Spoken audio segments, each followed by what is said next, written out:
खुलुमबाय लोगोफोर, बड इनफ' पइन्ट चेनेलाव नोंथांमोनखौ बयखौबो बरायनाय बावहरग्रोनाय जाबाय। आं दिनै नोंथांमोननि सिगाङाव राशि बादियै सानसेनि फानजामुथिखौ फरायथिनो लादों। आसा खालामो नोंथांमोना भिडिअखौ नायना मोजां मोनगोन।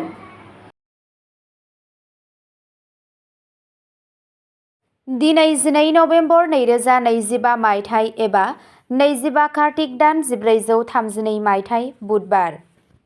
गिबियावनो दङ मेष राशि। दिनै नोंथांनि गावजों गाव फोथायनाया गोबां बांगोन।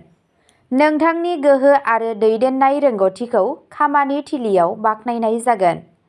मोनसे गोनांथार खामानियाव जाफुंसार जानायनि नेरसोन थायो। आयनि गोदान फुंखा खुलिनो हागौ। नखरनिफ्राय मोनसे मोजां खौरांआ आबहावाखौ आरो गोजोन खालामगोन। सावस्रि साबसिन जागोन आरो नोंथाङा गोसोआरि गोजोनखौ मोनदांगोन। लोगोखौ लोगो हमज्लायनाया मुलाम्फा जागोन। गोजाम नाजानायफोरा दिनै फिथाइ मोनगोन आरो आद्रा थानाय खामानिफोरा जाफुंगोन। नोंथांनि दिनैनि खाफालगोनां दिगआ जादों खोला-सानजा, खाफालगोनां अनजिमाया जादों 5 आरो खाफालगोनां गाबआ जादों गोजों गोजा गाब। बृषभ राशि। दिनै रांखान्थियारि महरै मुलाम्फा गोनां जागोन।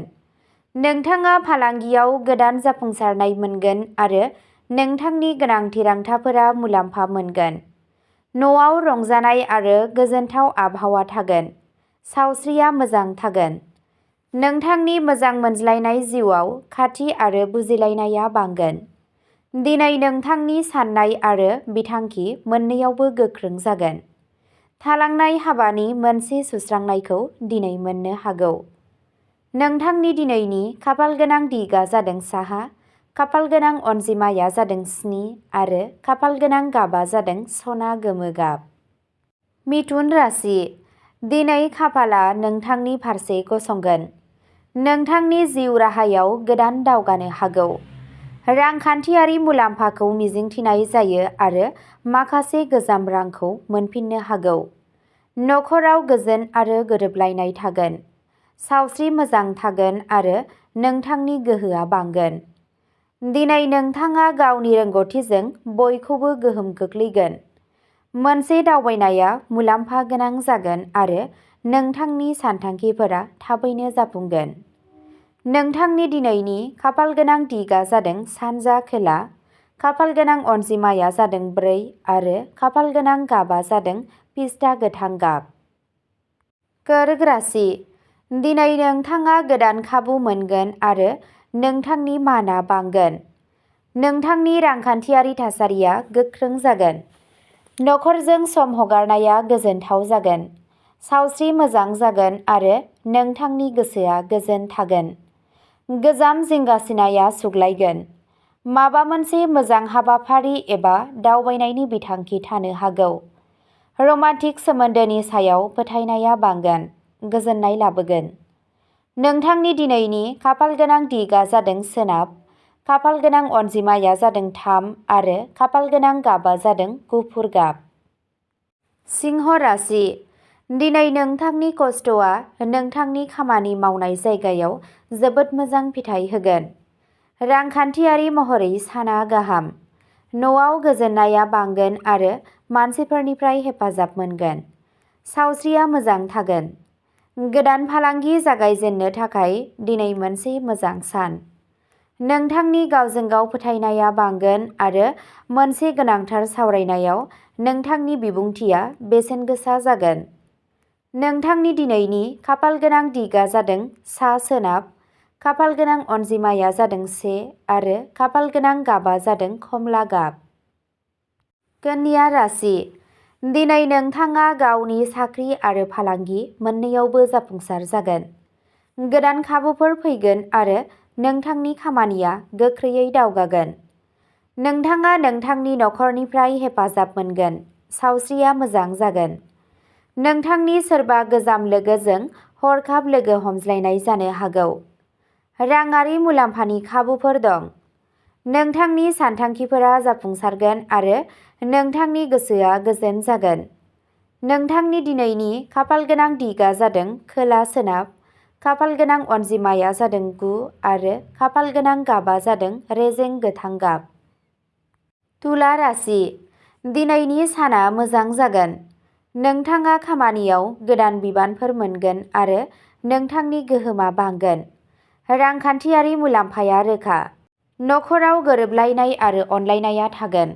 सावस्रिया मोजां थागोन।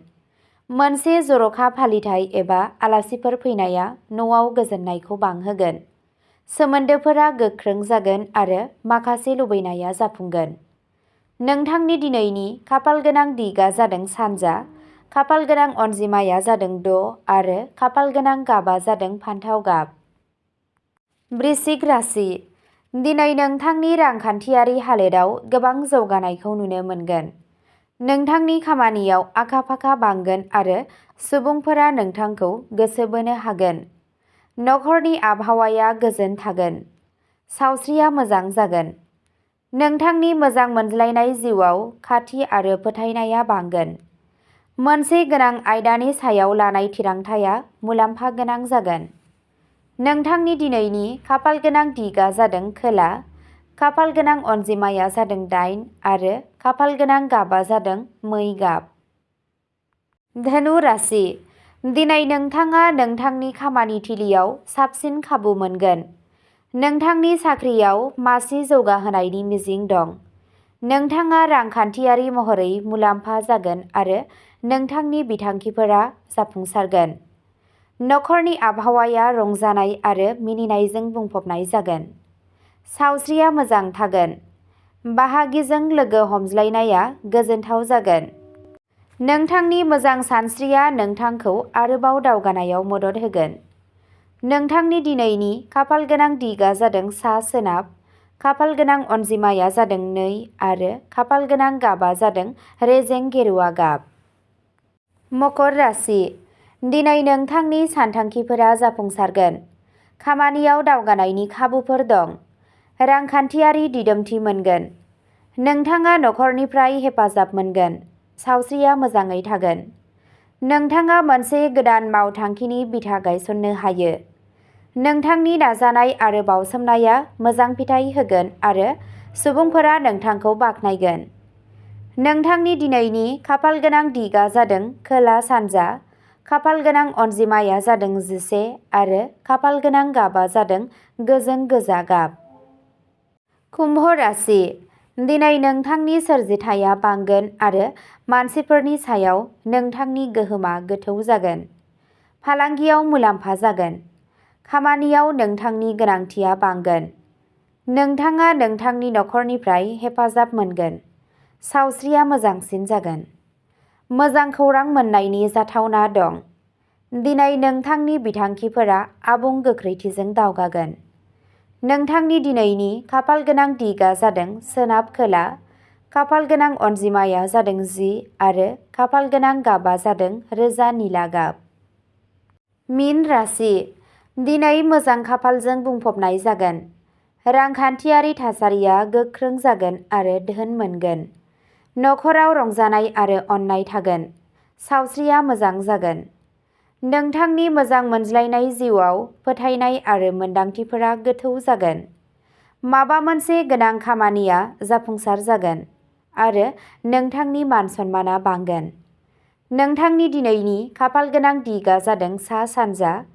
खाफाल गोनां अनजिमाया जादों 4 आरो खाफाल गोनां गाबा जादों रेजें निला गाब। अब्ला दिनैनि राशि फरायथिनाया एसेनोसै। गोजोन्थों।